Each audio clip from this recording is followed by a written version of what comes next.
জামাতের কোনো বড় লিডাররা রাস্তায় ছিলেন না, রাস্তায় ছিলাম আমরা। জীবন বাজি রেখে বুলেটের সামনে, কামানের সামনে ছিলাম আমরা। জীবনের মায়া ত্যাগ করে রাস্তায় নেমে ভেবেছিলাম এইবার মানুষ মুক্তি পাবে, শান্তি পাবে।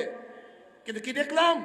রাস্তায় ছিলাম আমরা, আর এখন রাস্তায় গুন্ডামি করে, মাস্তানি করে, চাঁদাবাজি করে অন্যের।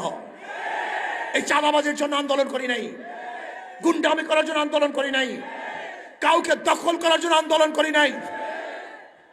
স্বামীকে বেঁধে রেখে তজুমুদ্দিনে স্ত্রীকে ধর্ষণ করার জন্য আন্দোলন করি নাই। বগুড়ায় এক মেয়েকে প্রস্তাব দিয়েছে, বাবাই রাজি হয় নাই। এই প্রস্তাবে রাজি না হওয়ার কারণে বাবার সামনে বাবাকে সেই মেয়ের সামনে হত্যা করার জন্য আন্দোলন করি নাই। চাঁদা চেয়েছে যুবকের কাছে, চাঁদা না দেওয়ার কারণে মা সামনে থেকে যুবককে এনে হত্যা করেছে, এর জন্য আন্দোলন করি নাই। আজকে সাংবাদিকরা বস্তুনিষ্ঠ সংবাদ পরিবেশন করার কারণে ইট দিয়ে তাদের মাথাকে থেতলিয়ে দেওয়া হবে, এর জন্য আন্দোলন করি নাই। পাথর মারে মানুষকে হত্যা করবে, এর জন্য আন্দোলন করি নাই। সবার সামনে মানুষদেরকে হত্যা করবে, গুম করবে, লুণ্ঠন করবে, জুলুম করবে, অত্যাচার করবে, এর জন্য আন্দোলন করি নাই।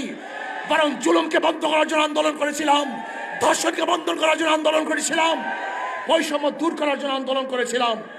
আমি বিশ্বাস করি নির্বাচনই একমাত্র মানুষের মুক্তির পথ নয়।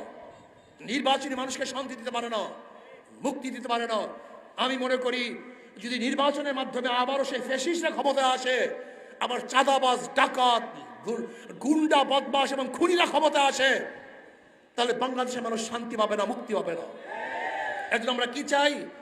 আমাদের শায়খ মোর্শেদ নফর আল্লাহর কথা বলেছেন, শুধু নেতা নয় নীতির পরিবর্তন চাই। শুধু নেতা নয়, নীতির পরিবর্তন চাই। ওদের মার্কার মধ্যে ভুল, ওদের মার্কার মধ্যে ধোঁকাবাজি,